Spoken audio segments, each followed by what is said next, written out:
Buenas tardes, jóvenes, señoritas de segundo año medio. Bienvenidos a este encuentro virtual de historia, hoy día 11 de noviembre, año 2020.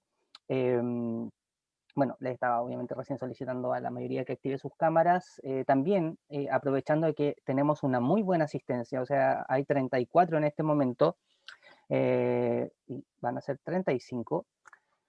Les estaba comentando delante a los que se conectaron al principio que el día viernes pasado, la verdad me molesté un poco debido a varias razones, entre ellas la poca asistencia a orientación. em, y por lo mismo, obviamente aprovecho ahora de que está la mayoría, prácticamente, están prácticamente todos, de solicitarles que este día viernes y de aquí en adelante, porque ya son poquitas los encuentros que nos van quedando, de aquí en adelante se hagan presente en orientación. Obviamente los temas que se tratan allí son diversos, ¿ya? Y obviamente todos importantes, pero este viernes o desde este viernes aún es más importante porque se va a hablar sobre los electivos. Ustedes sabrán que como están en segundo medio, ya a punto de pasar a tercero medio, em, tienen que escoger una serie de electivos, ¿ya? Entonces, este día viernes va a ir el director académico, don Armin Cosio, y va a ir nuestro orientador, don Claudio Moraga, a explicarles, a contarles de qué se trata esto de la electividad, cómo van a tener que hacerlo, y obviamente allí ustedes van a poder resolver todas sus dudas. Así que espero que quede clarito el mensaje de que este día viernes no pueden faltar porque si no van a andar totalmente perdidos respecto a este tema. Bien. Ojalá que cuente con la misma asistencia que tenemos en este momento, que es prácticamente asistencia total de todos los que se pueden conectar. Ahora sí, ese era un tema que me interesaba conversarlo. Y como segundo aspecto, obviamente vamos a entrar ya a nuestro encuentro virtual o al tema que nos reúne el día de hoy en nuestro encuentro virtual.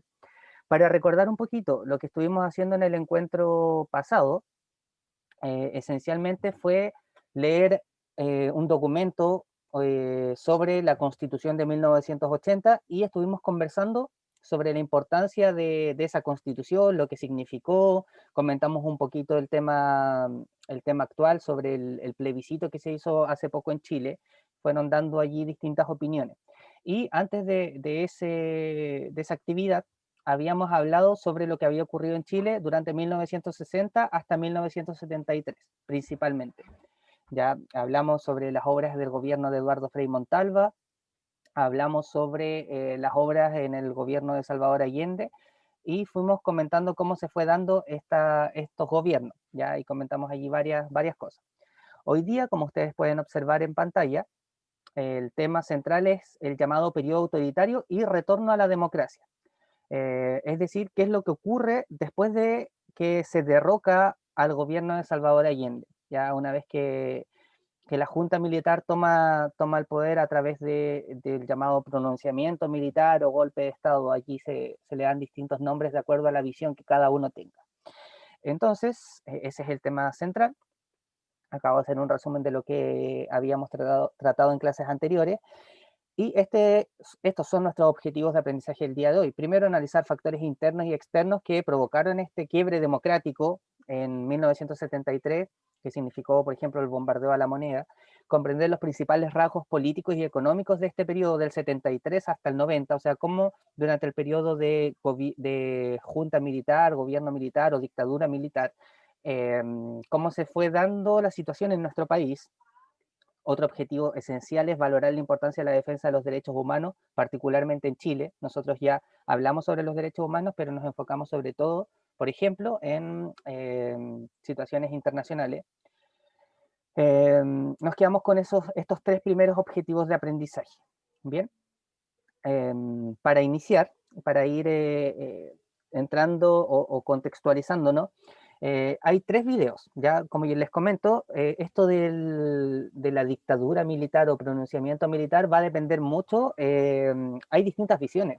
Yo creo que los que han conversado, por ejemplo, con sus abuelos o con gente de mayor edad que vivió en la época, yo creo que cada uno va a encontrar una visión distinta. ¿Ya? Entonces es importante que ustedes conozcan cuáles son estas visiones. Por ejemplo, la primera visión o el primer video que vamos a ver es un breve mensaje de la junta militar, una vez que toma el poder, una vez que Allende muere, donde se explican cuáles son las razones de por qué por qué realizaron este acto. Y después vamos a ver otros videos que nos hablan sobre otras visiones sobre este mismo hecho, ya el golpe de Estado, distintas visiones, y el otro, un reportaje o una nota de France 24 sobre la llamada dictadura militar. Entonces vamos a iniciar con el primer video, que es el de la llamada junta militar, y para ello voy a compartir obviamente acá el video.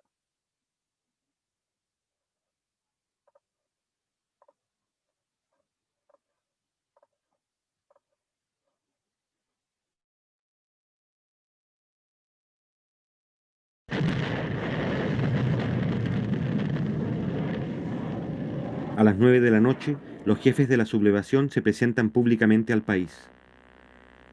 Las Fuerzas Armadas y de Orden han actuado en el día de hoy solo bajo la inspiración patriótica de sacar al país del caos que en forma aguda lo estaba precipitando el gobierno marxista de Salvador Allende. La Junta mantendrá el Poder Judicial y la asesoría de la Contraloría. Las cámaras quedarán en receso hasta nueva orden. Eso es todo.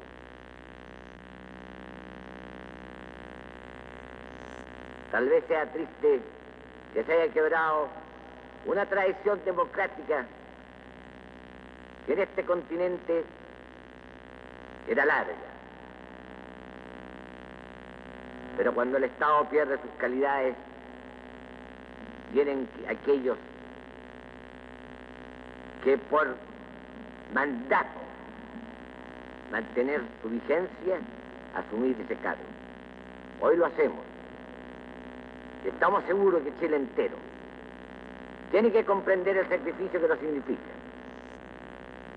No se trata de aplastar tendencias o corrientes ideológicas, ni de ejercer venganzas personales, sino, como dije, de restablecer el orden público y volver al país por la senda del cumplimiento de la Constitución y las leyes de la República.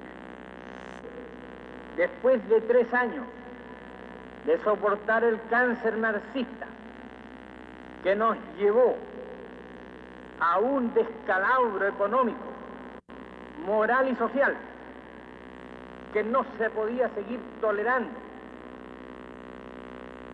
por los sagrados intereses de la patria, nos hemos visto obligados a asumir la triste y dolorosa misión que hemos acometido.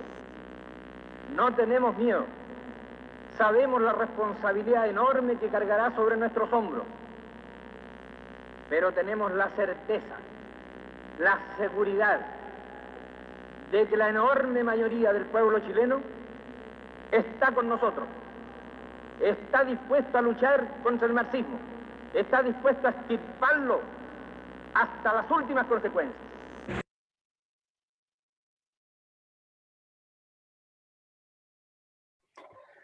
Vamos a observar el siguiente video y una vez que veamos estos 3 videos, obviamente podemos hacer algún comentario o asociarlo obviamente a lo que vamos a conversar durante la clase. Así que vamos al siguiente video.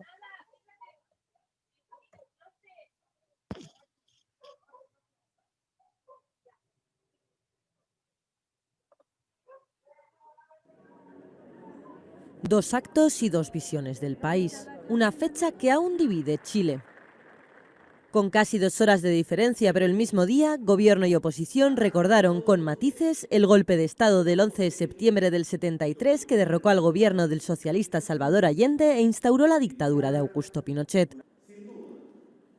La explanada del Museo de la Memoria albergó el acto de la oposición, que fue encabezado por la exmandataria socialista Michelle Bachelet, favorita para adjudicarse las elecciones del próximo 17 de noviembre. Hoy, Chile está en condiciones de mirar a los ojos su realidad pasada, reconociendo responsabilidades y condenando la violencia de Estado que vivimos como pueblo. Pero esa mirada no puede estar desprovista de las dos condiciones básicas de la reconciliación de un pueblo. Y me refiero a la verdad y a la justicia. Esta reconciliación solo es posible entre quienes comprenden que el pasado es irreversible, irreparable, pero están dispuestos a apostar por un futuro compartido. Un futuro que sin pretender borrar el pasado, sin dar vuelta a la página, sin olvido y lleno de justicia, nos permita la certeza de que como país hemos aprendido esta terrible lección. No estamos dispuestos a repetir esta historia. Tanto Piñera como Bachelet condenaron las violaciones de derechos humanos cometidas durante la dictadura, exigieron verdad sobre las víctimas y ampliar responsabilidades. Pero difirieron sobre las condiciones políticas que llevaron al derrocamiento del gobierno de Allende.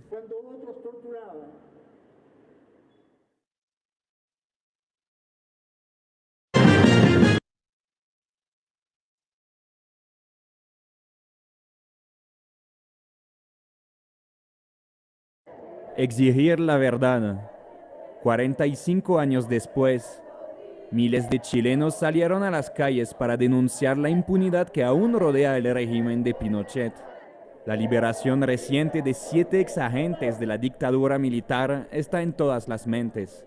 Los jueces que hoy día hacen una defensa corporativa de ellos no aplican ni los tratados ni convenios internacionales en estos crímenes abominables, horrorosos que han cometido contra nuestros familiares. ¿Hasta cuándo la justicia protegiendo la inmundicia? De los 7 excarcelados, 5 habían sido condenados por crímenes de lesa humanidad. La institución judicial argumentó que la legislación chilena no impide la libertad condicional en estos casos. Sin embargo, la Comisión Interamericana de Derechos Humanos criticó este fallo y recordó su recomendación de no aliviar las penas en este tipo de procesos. Los manifestantes conmemoran el día que cambió radicalmente a la historia de su país. Ese 11 de septiembre de 1973, el Palacio de la Moneda fue atacado por las tropas del general Pinochet. De acuerdo a las cifras oficiales, unas 3.200 personas murieron o desaparecieron durante los 17 años de dictadura. Que se haga justicia, que se encuentre la verdad, que se encuentren a los desaparecidos. Cada año, los manifestantes llegan hasta el cementerio central de Santiago para honrar a algunos nombres de detenidos que nunca volvieron a aparecer.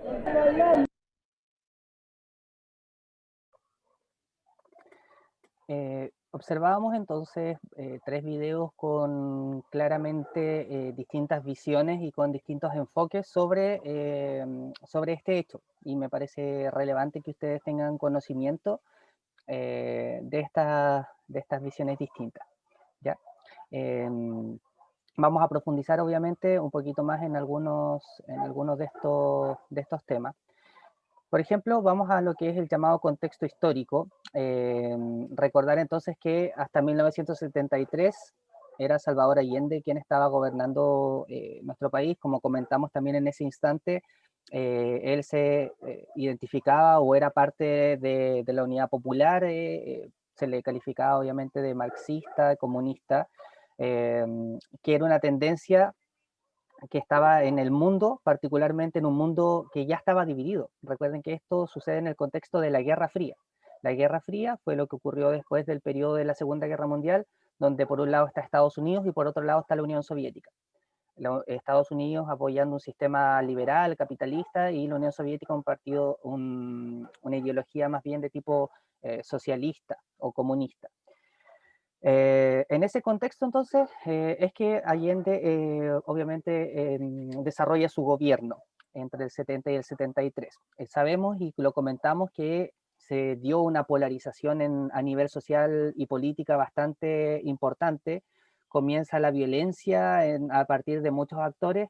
Hay grupos extremistas, tanto de izquierda como de derecha, que comenzaron a atacar continuamente, y eso obviamente llevó a una situación muy tensa a nivel nacional. Y además podríamos destacar lo siguiente. Otro de los puntos, sobre todo que tiene relación con lo interno, y que provocó la caída, o en parte, la caída del gobierno de Salvador Allende es la alta inflación de la época y el desabastecimiento, ¿ya? Es decir, la comida era más bien escasa por distintas razones, ¿ya? Hablamos en su momento del paro de camioneros, en otro momento de un concepto que se llama acaparar, es decir, mucha gente que simplemente no quería vender comida, para, por ejemplo, provocar a la postre la desestabilización del gobierno, ¿ya? Pero lo que es claro es que estos hechos que estamos comentando sí suceden. Y es en ese contexto que asume entonces esta junta militar, asume, una vez dado este pronunciamiento o golpe de Estado, asumen los personajes que ustedes pueden observar acá, de izquierda a derecha, César Mendoza, por parte de Carabineros, después tenemos a José Toribio, por parte de la Armada, después tenemos a Augusto Pinochet por parte del Ejército y tenemos a Gustavo Leit por parte de la Fuerza Aérea. Ya ellos son los 4 personajes que asumen una vez que dan este golpe de Estado o pronunciamiento militar. Eso que acabamos de mencionar, sobre todo, esto último tiene que ver con factores internos, o sea, lo que está ocurriendo dentro de Chile. Pero hay bastante evidencia que indica que Estados Unidos se vio bastante involucrado en la caída y el derrocamiento del gobierno de Salvador Allende. Eh, no es algo que a mí se me ocurra, sino, repito, es algo que con los años se han ido liberando ciertos documentos, por ejemplo, le llaman documentos clasificados o desclasificados, que se han ido liberando y que van indicando cuál era la comunicación, por ejemplo, qué era lo que pensaba el presidente de Estados Unidos de la época, qué es lo que pasaba y pensaban respecto a la situación de acá de Chile. Obviamente, volvemos a contextualizarnos en que estamos en el periodo de Guerra Fría y en el caso de Chile particularmente, el que haya existido o se haya dado este gobierno socialista para Estados Unidos no era una situación para nada cómoda, porque sentían que eso podía, por ejemplo, desembocar en que otros países terminen en el mismo camino y de esa forma perder su influencia respecto a la región. Recuerden que toda América Latina en particular es una zona de influencia o era una zona de influencia de Estados Unidos. Cristóbal dice, Mister, en esos años éramos uno de los países más pobres después de Haití.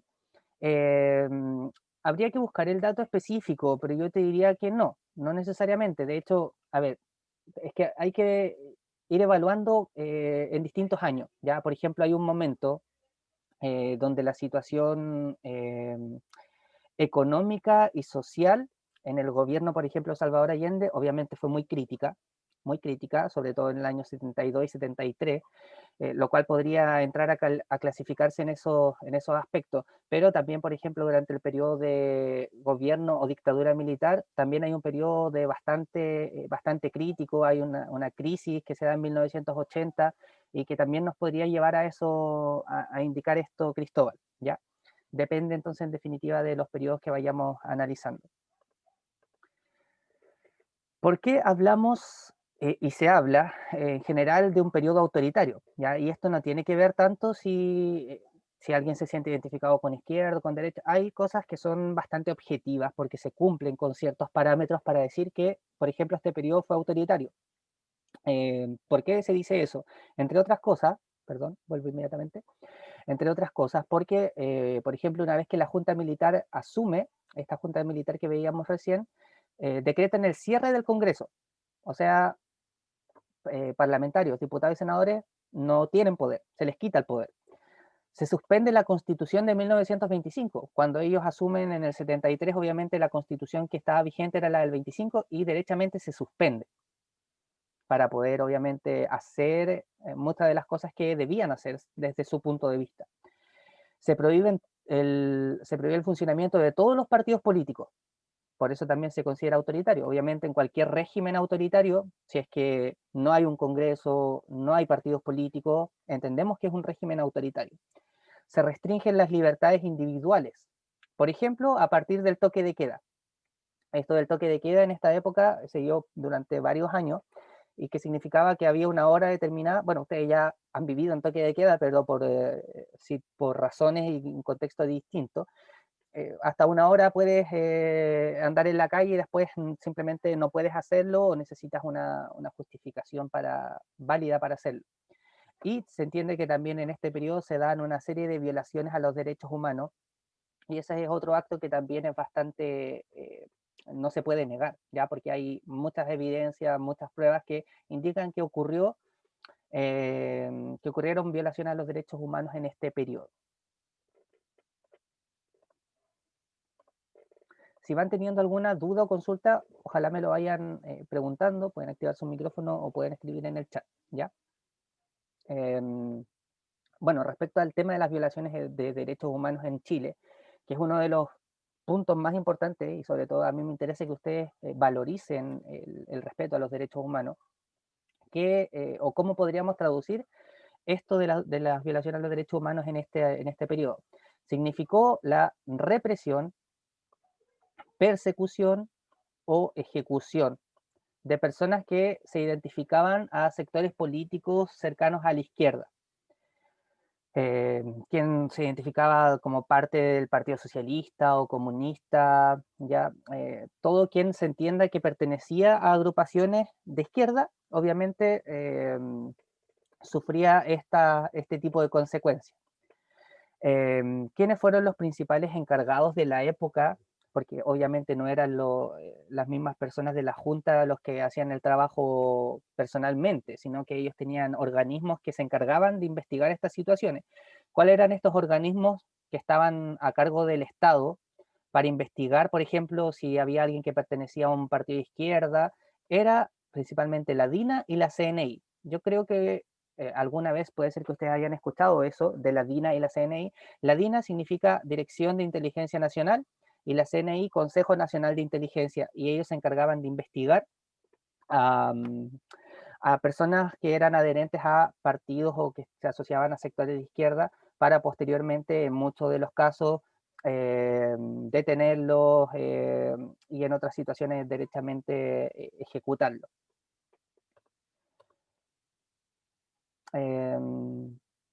Como respuesta a esta situación, en esta época surge o toma mayor fuerza el Frente Patriótico Manuel Rodríguez, que es un grupo extremista de izquierda que intenta a través también de la vía armada derrocar al régimen militar, sin mayor éxito, porque sabemos que cómo finalizó el régimen militar fue a través de un plebiscito.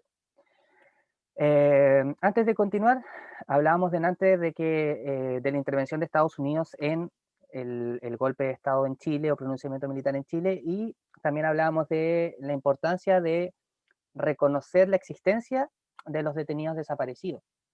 Entonces vamos a ver estos dos videos, que también son relativamente breves, para poder ir complementando lo que estamos conversando. Así que comparto también con ustedes inmediatamente estos dos videos.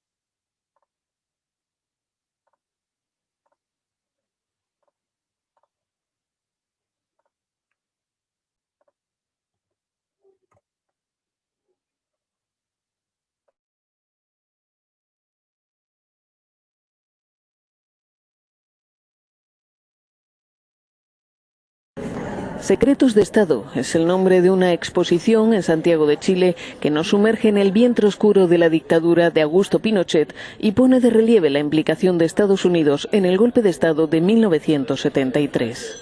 En medio de la sala, un viejo teléfono de disco suena insistente.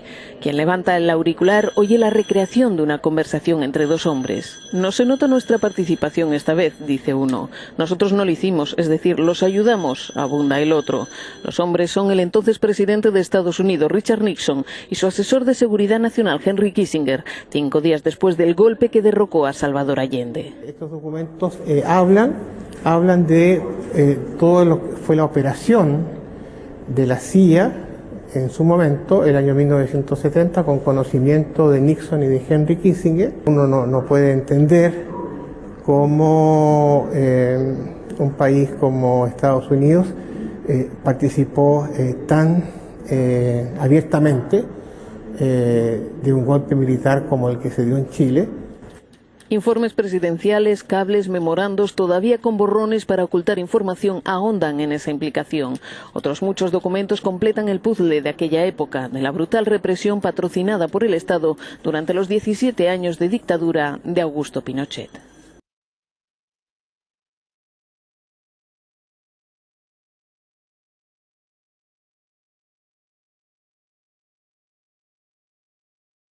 Justicia, verdad, no a la impunidad. Justicia, verdad, no a la impunidad. La Marcha por los Derechos Humanos cumplió su objetivo, convocar a las organizaciones sociales y políticas para manifestar a 40 años del golpe militar su anhelo de justicia y verdad ante las desapariciones, ejecuciones y torturas registradas durante la dictadura. Dijeron que con impunidad no hay perdón. A 40 años del golpe, la figura de Salvador Allende se agiganta con miles y miles en las calles que están gritando verdad y justicia del término de una institucionalidad profundamente antidemocrática como la que tenemos en nuestro país. En medio de la marcha, los organizadores plantearon su desconfianza frente a los perdones de estos últimos días. Yo no creo en el perdón de última hora, yo creo que primero creo en acciones concretas de poder encontrar a nuestros compañeros y compañeras y que el Estado y la institucionalidad de justicia efectivamente hagan el mayor esfuerzo, asimismo las Fuerzas Armadas. No hay perdón sin justicia, es más, nosotros no pedimos a las personas que pidan perdón, queremos que el perdón se transforme en hechos concretos, de entregar los antecedentes, de entregar la información, sí que lo obliguen a los tribunales, entregar la información, dónde están los restos de los ejecutados políticos sin entrega cuerpo, dónde están los restos de los detenidos desaparecidos. En Recoleta con Santa María se produjeron incidentes cuando algunos sujetos intentaron incendiar una bencinera y también una sucursal de Banco Estado. La intervención de carabineros impidió que los encapuchados cumplieran su objetivo. Afuera del Camposanto, por Avenida Recoleta, se realizó un acto en homenaje a los detenidos desaparecidos y ejecutados políticos. Allí también hubo incidentes donde se destruyó la señalética pública, se encendió barricadas y se produjeron escaramuzas con carabineros. Al interior del cementerio, la misma escena. Una refriega con bombas molotov, piedras, carros lanzaagua, lanzagases en detenidos y efectivos de fuerzas especiales. Este fue el balance de la policía uniformada. Hubo un grupo de aproximadamente unas 500 personas de grupos anárquicos que no tienen valor por lo que se está haciendo, ni la fecha, la conmemoración, ni el recogimiento de la gente que viene acá hacia el memorial, y comenzaron a causar daños, primeramente tratando de incendiar el Banco Estado, que se encuentra en la avenida Recoleta con Santa María, posteriormente el Banco BCI y la Clínica Dávila y unos servicentros de expendio de combustible que se encontraron acá más próximos al cementerio general. 14 menores y 16 adultos fueron detenidos por provocar desórdenes en la vía pública. Otro menor fue detenido por portar 3 bombas molotov, mientras que un sujeto cuya identidad no fue dada a conocer fue capturado mientras se desplazaba hacia la marcha portando un revólver calibre 38 con 2 municiones. También hubo carabineros heridos. Al momento contamos con 5 carabineros lesionados de diversas consideraciones.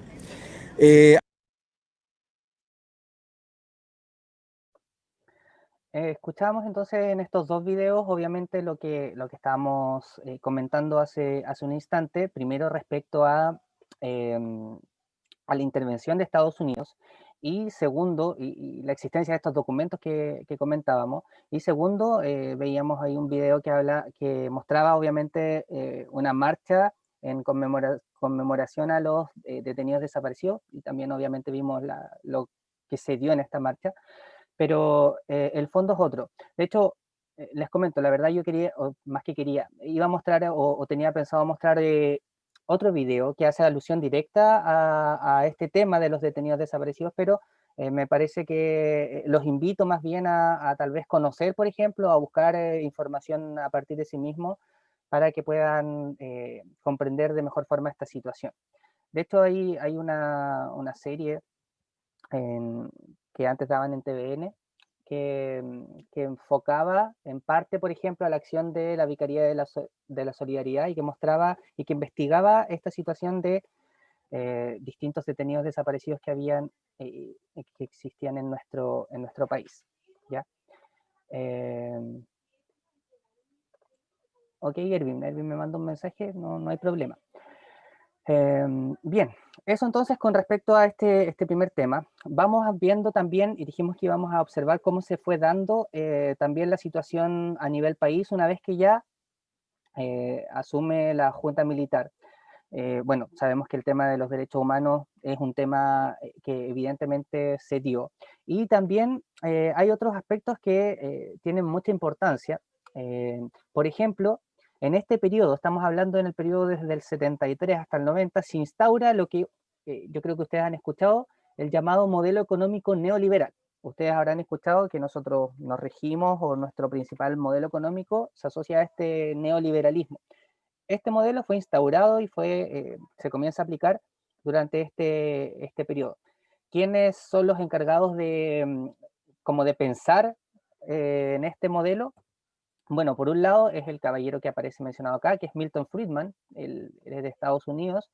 Él es un profesor que enseñó a jóvenes que se fueron desde acá de Chile, se fueron a estudiar a Estados Unidos, y a estos jóvenes se les llamaba los Chicago Boys, y ellos se fueron como a especializar en economía con este caballero, con Milton Friedman. Ellos, entre otras cosas, elaboraron o escribieron un texto que se llamaba El Ladrillo, y en este texto ellos le entregaron este texto a la Junta Militar, donde salía cuáles eran como las principales acciones económicas que había que realizar para poder implementar este modelo que ellos proponían.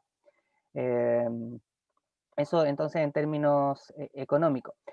¿Qué significó aplicar este modelo económico neoliberal en la época?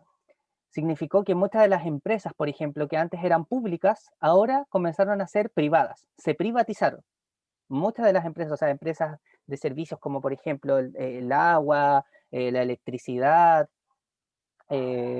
ahora en este periodo comienzan a ser privadas. De hecho, si ustedes lo piensan, el agua en Chile es privada, la electricidad es privada, ¿ya? Y eso tiene que ver con medidas que se tomaron en esta época.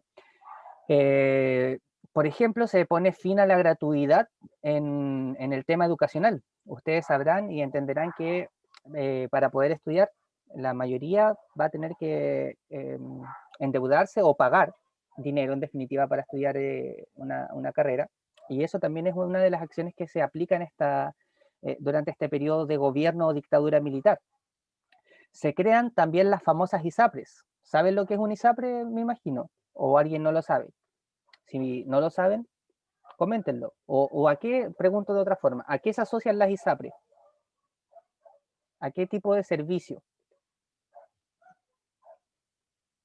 Espero respuesta. A ver, ahí en el chat veo 2 respuestas. Muy bien. Tanto Ignacio, Benjamín, Rocío, Clemente, efectivamente a la salud. Sabemos que las ISAPRES tienen que ver con la salud. Lo opuesto al ISAPRE sería FONASA, ¿ya? FONASA es el servicio público de salud.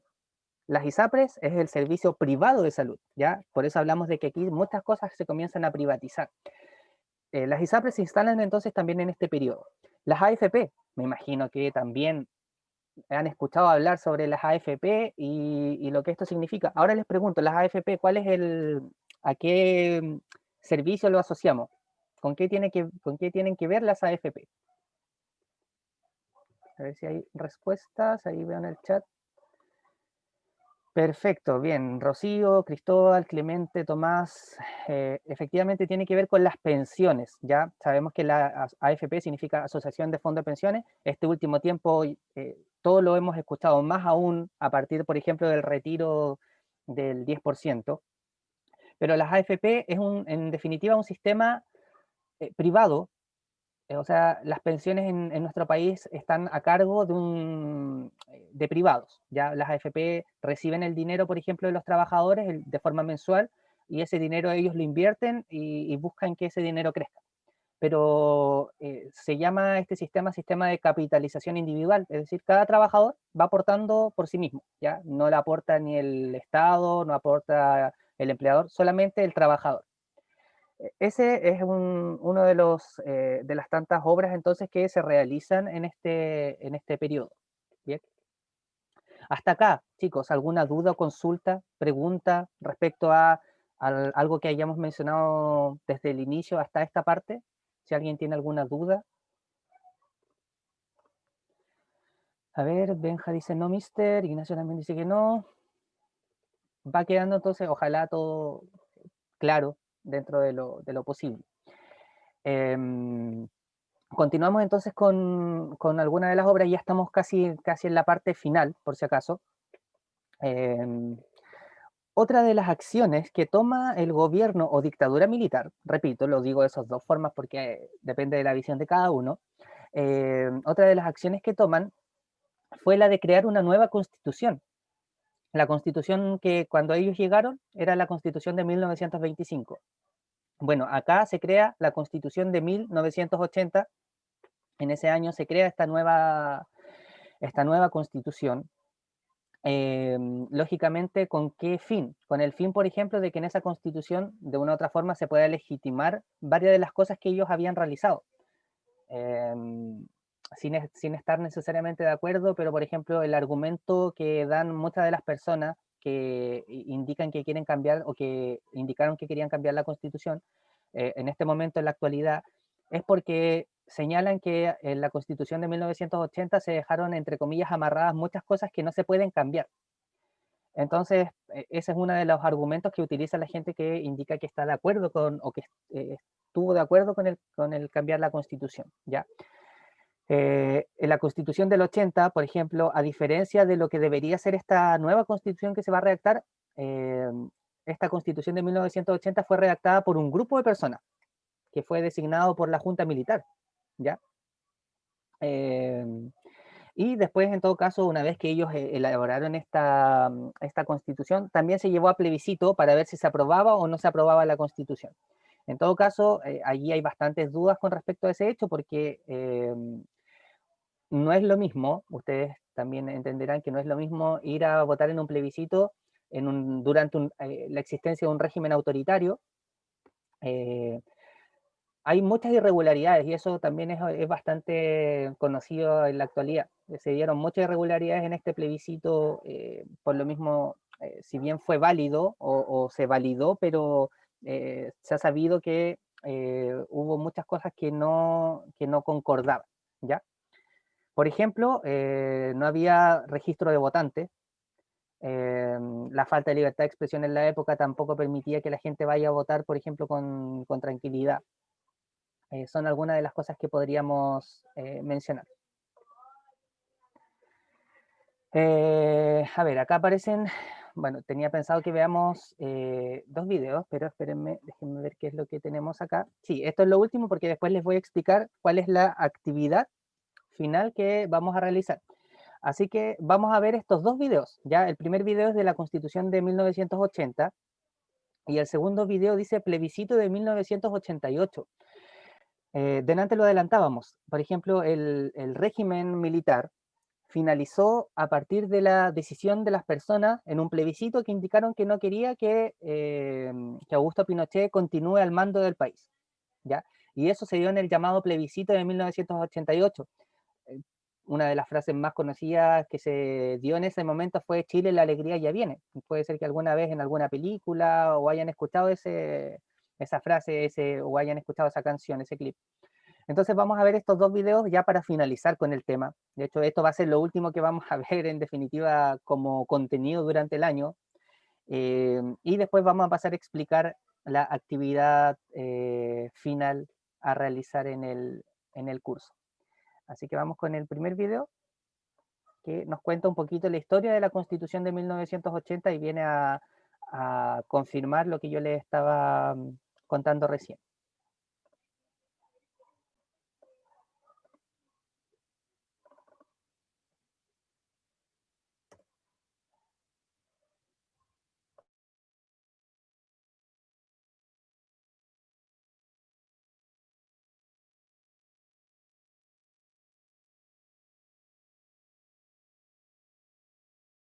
En nuestra sección de constituciones nos queda revisar la que hoy está vigente en nuestro país.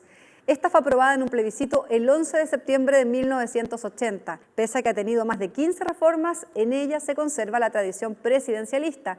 En la actualidad existen diversos debates que pretenden cambiar esta Carta Fundamental. Después de las diversas reformas realizadas a la Carta Fundamental de 1925, el golpe militar de 1973 suspendió su vigencia. La Junta Militar creyó necesaria una nueva institucionalidad que partiera de cero, por lo que se designó una comisión de estudios de la nueva Constitución. Entre sus integrantes se encontraban Jaime Guzmán Errázuriz, Alejandro Silva Bascuñán y Jorge Ovalle Quirós. El contexto de la Constitución de 1980 era la existencia de un gobierno autoritario, dictatorial del general Augusto Pinochet, que había producido la intervención militar del 11 de septiembre de 73, y eso había generado en un principio la idea de restaurar la institucionalidad quebrantada. La Constitución Política de 1980 está vigente actualmente. Fue aprobada en un plebiscito el 11 de septiembre de 1980 por una amplia mayoría. Sin embargo, el plebiscito se realizó sin registros electorales, sin acceso de la oposición a los medios de comunicación y sin control de ningún tipo sobre los comicios. Ahora hay que señalar que la Constitución de 1980 fue aprobada bajo una dictadura militar. Entonces eso significó una serie de restricciones en cuanto a su proceso de discusión, de elaboración, sobre todo especialmente en el sentido de la ausencia de garantías. La nueva Constitución tuvo como principal objetivo resguardar el régimen de cualquier grupo o ideología que quisiera atentar contra el Estado. Para ello, declaró inconstitucional todo acto u organización que mantuviera una concepción contraria a la familia o fundada en la lucha de clases. La Constitución del 80 se planteó establecer un nuevo tipo de democracia, una democracia protegida y autoritaria. ¿Protegida de qué? De los vaivenes de la opinión de las masas, y autoritaria en el sentido de defender una gran autoridad. La Constitución además tenía 29 disposiciones transitorias que de alguna manera limitaban las libertades plenas de esta Carta Fundamental. Vamos a quedar aquí con este video. Ya nos entrega la información más importante sobre la Constitución. Y vamos al segundo video que nos muestra entonces cómo se realizó el plebiscito de 1988, que era para decidir si Augusto Pinochet continuaba o no continuaba al mando. ¿Ya? Así que vamos a este segundo video y video final. En sus largas manos les cuelgan candados. Cooperativa, la radio que une.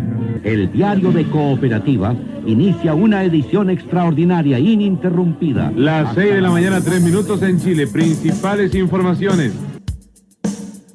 Un día que quedaría marcado en la historia de Chile. Era el 5 de octubre de 1988, la fecha del plebiscito convocado para determinar si Augusto Pinochet continuaba en el poder, o por el contrario, se sentenciaba en forma democrática el fin de la dictadura.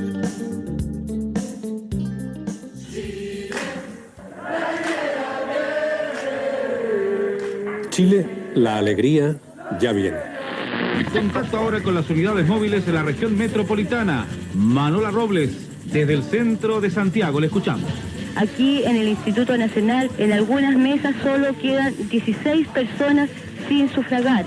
Nunca, creo yo, un pueblo, ciertamente nunca más en Chile, hemos podido comparar ese grado de movilización colectiva para un fin, que era recuperar la democracia, no seguir en dictadura. El 98% de las personas mayores de 18 años y habilitadas para votar en el plebiscito se había inscrito en los registros electorales. Y ese día la participación sería histórica. Casi 7,5 millones de chilenos tenían en sus manos el poder para decidir el futuro del país. Nosotros movilizamos 60.000 personas en las mesas, 2.500 personas en los equipos de recuento paralelo de los votos, sistemas de transmisión de la información desde los más de 1.000 recintos de votación, más de 22.000 mesas. Sí, perdón, sí.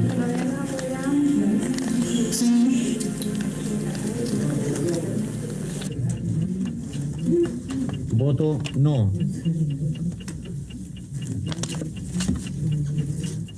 No. Para evitar un posible fraude, el comando del no había diseñado un completo sistema de cómputos que funcionaba en forma paralela al oficial, que dependía del Ministerio del Interior. Un 57.36% para el sí, un 40.54% para el no. Primer cómputo oficial que encendió las alarmas en el comando del no. Se tomó entonces la determinación de salir a entregar públicamente el resultado parcial, que era muy diferente. Si había una eventual interrupción por fraude, que se supiera de inmediato, ese era nuestro razonamiento. Por suerte todo funcionó bien, aunque sabemos que hubo unas 4 o 5 horas en donde el dictador Pinochet intentó desconocer el resultado del plebiscito. A A esa hora había completo hermetismo en la moneda. Hace algunos instantes, el comandante en jefe de las FARC, general Fernando Matei, reconoció el triunfo del no. Parece que realmente se ganó el no. Y yo tengo, al menos para mí, yo lo tengo bastante claro. Estamos aquí para derrotar al miedo.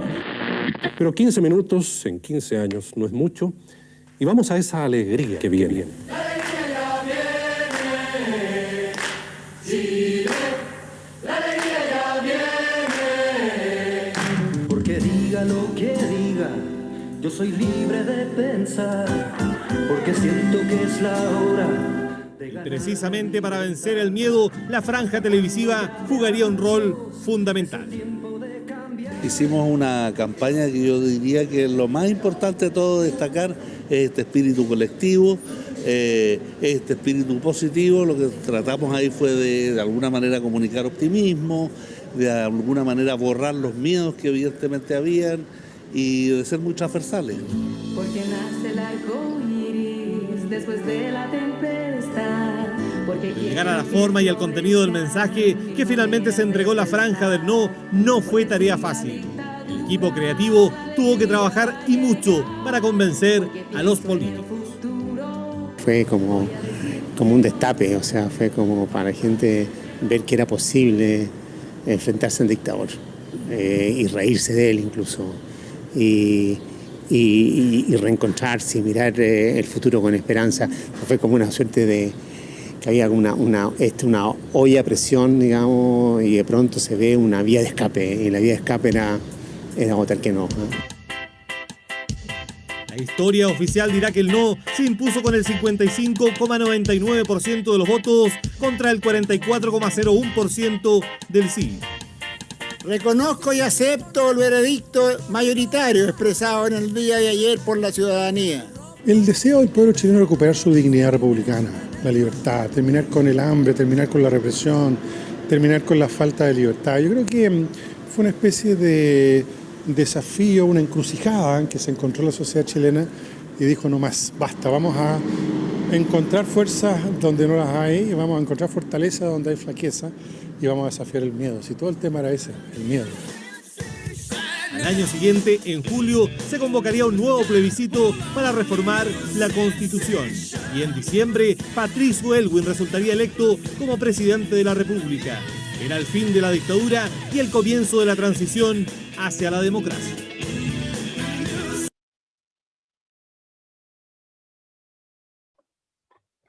Bien, ¿qué les parece? No sé si les llama la atención algo. Como les indicaba, este último video nos explicaba un poquito y mostraba cómo se dio finalmente la situación en que se finaliza este régimen o gobierno o dictadura militar, que fue mediante este plebiscito, ¿ya? Un plebiscito bastante histórico por la convocatoria que tuvo, más de 7 millones de personas.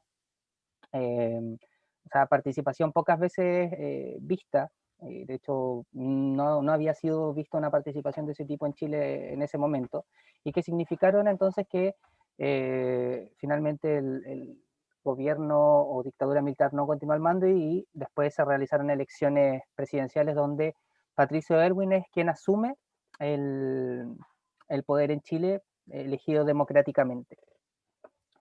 No sé si hay alguna duda o consulta respecto a algo que hayan visto, algo que no haya quedado claro. Los escucho o los leo si tienen algo que preguntar. Parece que no hay nada que preguntar. A ver, ya estamos casi en la hora. Voy a mostrar, o voy a adelantarles ahora sí lo que vamos a hacer en la siguiente clase, que va a ser la actividad final, porque ahora no la voy a explicar, no voy a alcanzar a explicarla bien, pero sí quiero que sepan a qué van a venir la siguiente clase. ¿Ya? Bien, la siguiente clase, en definitiva, o se les va a explicar el trabajo final, que es la realización de una infografía. el objetivo de aprendizaje, lógicamente, es que a partir de todos los temas que vimos desde el gobierno de Eduardo Frei Montalva, hablamos de la reforma agraria, hablamos de Salvador Allende, hablamos de la nacionalización del cobre, hablamos de la dictadura militar, mencionamos varias de las cosas que se realizaron. A partir de una infografía, ustedes puedan explicar justamente este tema general.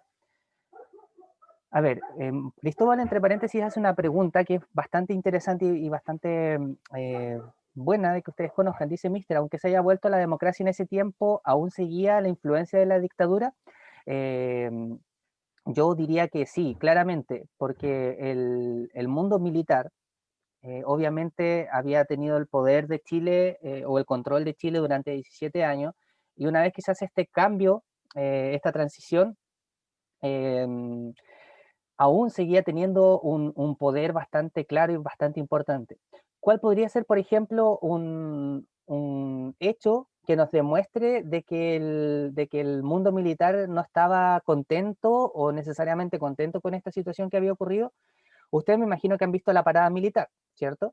Yo creo que todos alguna vez han visto la parada militar y saben que en toda parada militar el jefe del ejército se dirige al presidente o presidenta para solicitar la autorización, ¿cierto? Ustedes busquen, por ejemplo, qué ocurrió en la primera parada militar donde estaba Patricio Aylwin. Muchos señalan que derechamente no se pidió la autorización, que sería, o sea, prácticamente la única vez donde no se pidió la autorización para realizar la parada militar. Es un hecho que tal vez no es grave así en términos generales, pero que demuestra que el mundo militar evidentemente no estaba contento y por lo mismo también seguía teniendo bastante influencia, ¿ya? Ahí los invito a buscar esa, de hecho, así mismo como recién vimos estas notas que hacen muchas veces los canales, debe estar explicado y creo que lo he visto por ahí. Entonces, repito, bueno, a partir de una infografía, eso es lo que ustedes van a tener que hacer. En la siguiente clase yo les voy a mostrar un videíto de 1 minuto de cómo hacer una infografía, de qué es lo que debe contener una infografía. Allí mismo yo les voy a decir, tienen plazo hasta tal día para hacer esto, para entregar esto. Es esencial que tengan su cuenta en Canva. ¿Se acuerdan que el año pasado, en tecnología, sí, el año pasado, en tecnología yo les mostré y trabajamos con esta página o con este programa? Bueno, vayan a Canva. Canva es como bien se indica, una aplicación o una página de internet. Se crean su cuenta y con esa aplicación van a tener mucha ayuda para poder hacer la infografía. Por ejemplo, Erwin me dice, en biología hicieron una infografía. Excelente, no sé cómo la harían, si la harían con este programa o la harían con otra metodología. Esteban dice, sí, con ese. Ah, excelente. Entonces, se facilita bastante el trabajo para la mayoría, yo creo. ¿Ya? En todo caso, yo lo voy a volver a explicar al inicio de la siguiente clase, por si alguien tiene duda, ¿ya? Y les voy a mostrar cómo trabajar de forma general. Es importante sí que tengan su cuenta ya creada, sea su cuenta de Canva o pueden iniciar sesión con Google. Y eso lo vamos a trabajar entonces en la siguiente clase. Esa va a ser la actividad o producto final. Bueno, sumado a la infografía va a haber que hacer un pequeño videíto, que es un video de 2 minutos mínimo, y máximo de 4, es un video explicando la misma infografía, nada más que eso. Tomás dice, ¿va a ser en parejas o individual? Yo creo que podría ser en pareja, ¿ya? O en realidad hasta 3 personas.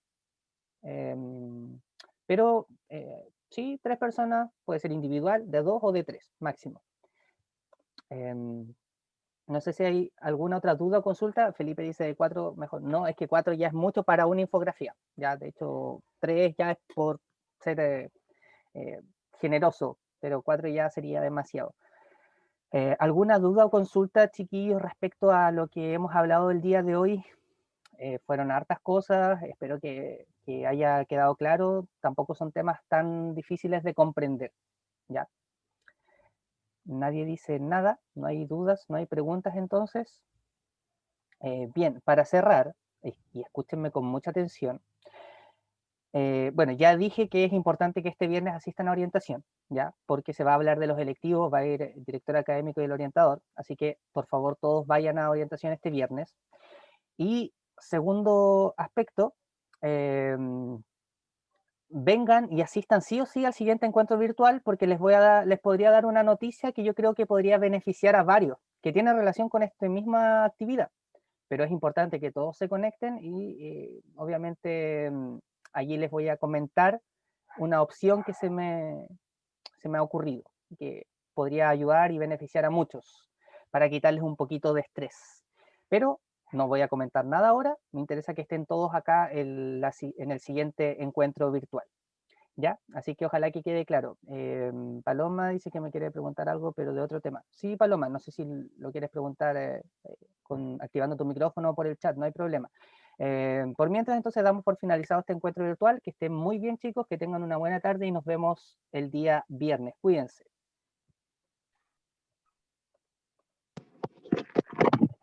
Chao, mister.